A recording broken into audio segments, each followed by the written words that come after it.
After centuries of war and instability, the Roman Empire of the 5th century remained split in two halves. The prosperous East ruled from Constantinople and the exhausted West, struggling to defend its borders from their new capital in Ravenna. The Western Empire had been hollowed out by decades of internal strife, shrinking revenues, and repeated invasions. After Rome fell, waves of newcomers from distant lands brought new rulers and new ruling classes. For the people who had once lived under the empire, adapting to their new roles in this unfamiliar order must have been a difficult transition. By this time, the city of Rome was no longer the center of power, having declined in population and prestige. Still, the Eternal City retained enormous symbolic weight as its ancient monuments, its senate, and its Christian bishops continued to hold influence over the empire. However, this influence and imperial legacy did little to stem the tide of barbarians settling in Roman lands. After decades of serving in Roman wars as expendable foederati, many of these Germanic tribes had carved out their own place within the late Roman Empire. Among these was a foederati commander known as Odoacer, who took advantage of the chaotic period to stage a great revolt.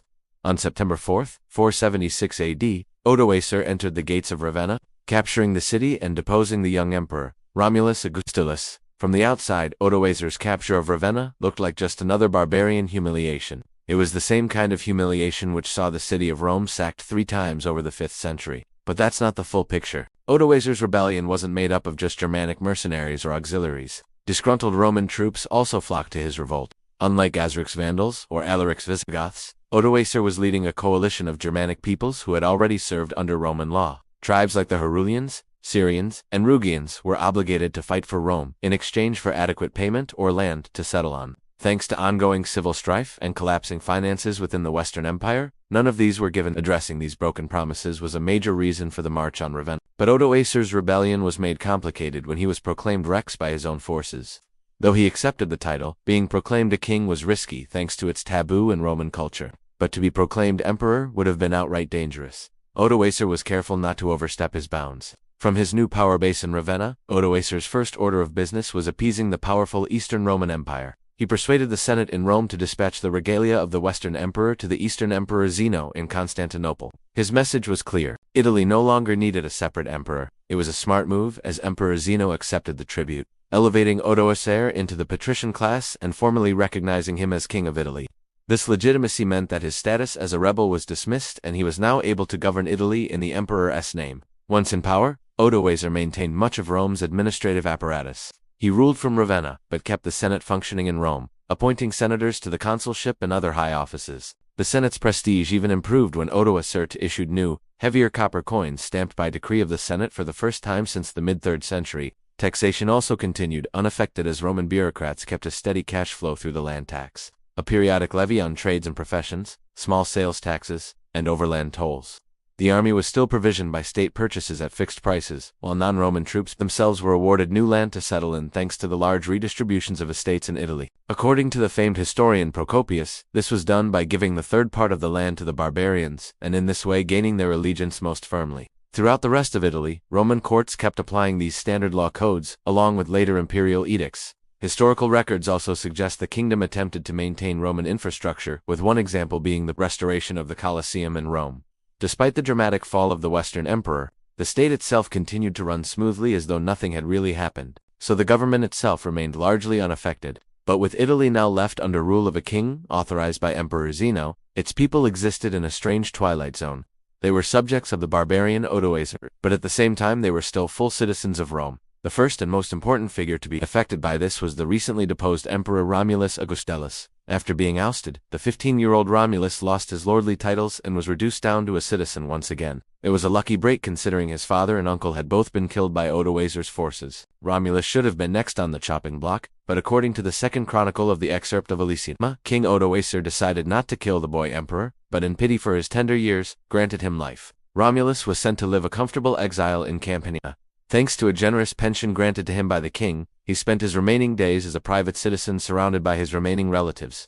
It was an outcome few former puppet emperors enjoyed. As for the rest of Rome's elite, the new order meant that aristocratic families had to adapt. Many served in Odoacer's court, accepted land grants or appointments, and benefited from the continued collection of taxes and rents. Less powerful landowners found themselves at the mercy of the new land redistribution. Even as 1/3 of each estate was being given to foederati veterans, Roman landowners were now required to pay rent on their remaining share. Elements of the old Roman military elite were also not happy with the new situation. In 477, the Roman commander Brasila led a rebellion against Odoacer, and in 478, another officer known as Ataric attempted the same. These revolts were crushed, but they revealed that not everyone was ready to fall in line. For ordinary Romans, the disappearance of the emperor did not lighten their load. Rural farmers continued to work their land. Craftsmen and traders still paid dues to the treasury. For many urban dwellers, the daily rhythms of work, buying bread, paying rent, and attending church carried on. However, this was no Pax Romana. The machinery of the Roman state persisted, but its everyday people were left to live in the decaying remnants of a fallen empire. Great cities like Rome, Ravenna, and Milan continued to function, but only as shadows of their former selves. Many decades of war and internal corruption had left Roman cities in a dilapidated state. Public works crumbled while long-distance trade shrank, thanks to the collapse of the empire and its economy outside of Italy. After 476, Roman Christians in Italy found themselves ruled by a king and growing Germanic elite who followed a different branch of Christianity. This sect was known as Arianism, which denied that Jesus the Son was equal to God the Father. Theologically, this was considered heresy by the Church in Rome, but there was little they could do with Odoacer in power. Despite these differences, the king appeared to respect the Roman faith. In one example, the writer Ennodius stated that Odoacer surpassed his predecessors in showing reverence and favor to Bishop Epiphanes. Besides showing reverence, King Odoacer also granted a 5-year tax remission to the people of Liguria at the request of Epiphanes. Whatever differences the two churches had, both Roman and Arian Christians were able to coexist in this period. Rome's biggest legacy was its military might, which left a lingering question about what happened to the regular rank-and-file soldiers that made up the dying Western Empire. Odoacer came to power thanks to a coalition of Germanic tribes, but the Roman military structure was not abolished. Offices like the Magister Militum and regional commands continued. This was also true for enlisted men.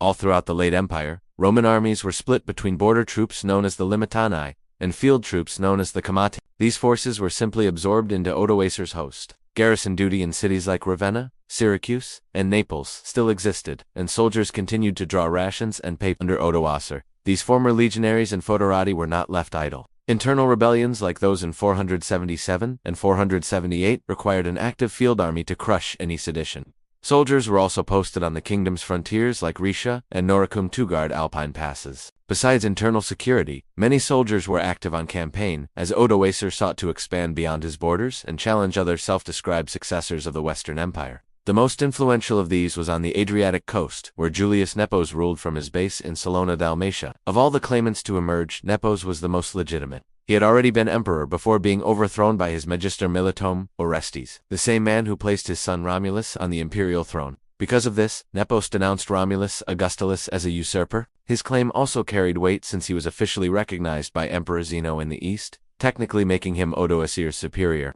Though nominally subordinate to Constantinople, Nepos ruled as a sovereign, issuing decrees and maintaining a small army until his assassination in 480 AD. The motives behind Nepos's murder remain uncertain.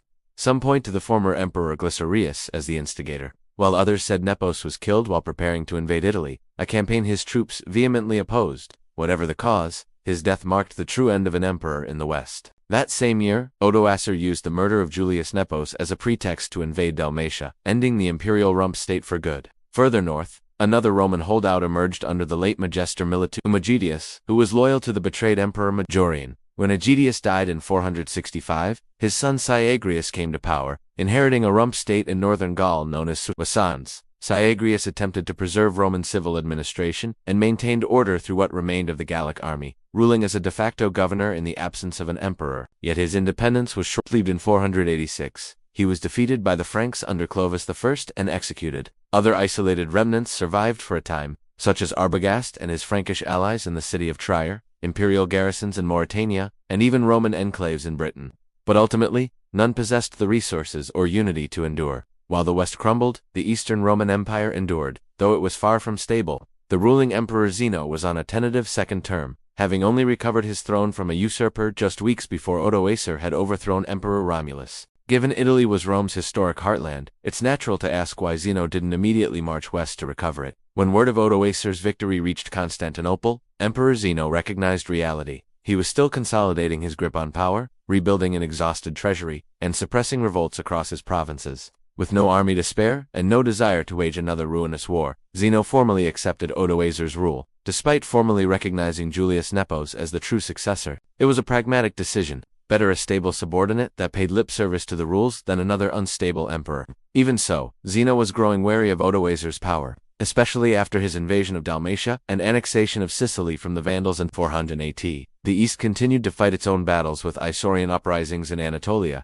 Gothic migrations in the Balkans, and threats from Persians along the frontier. Odoacer's independence only meant one thing to Zeno: invasion. In order to curb the West, the Eastern Emperor turned to another potential threat: the Ostrogoths under the ambitious King Theodoric. The Ostrogoths had long been a troublesome ally, demanding land and subsidies while raiding imperial territory in the Balkans. In 488, Zeno offered Theodoric a solution that served them both. Italy, the emperor would grant him official sanction to depose Odoacer and rule in his name. For Zeno, it was a great way to rid the East of an unruly Gothic army as well as Odoacer. For Theodoric, it was the promise of a new kingdom, from autumn 488 to late 489.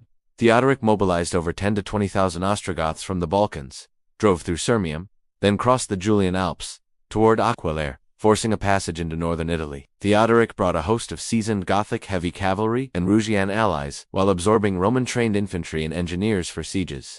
In response, Odoacer mobilized his own forces, fielding contingents of Germanic Haroli and Siri alongside Italic formations. On August 28, the two armies faced off on the Isonzo River, culminating in a fierce battle that saw Theodoric's victorious army pushing Odoacer back toward the city of Verona. A second victory was won there on September 30, cracking Odoacer's northern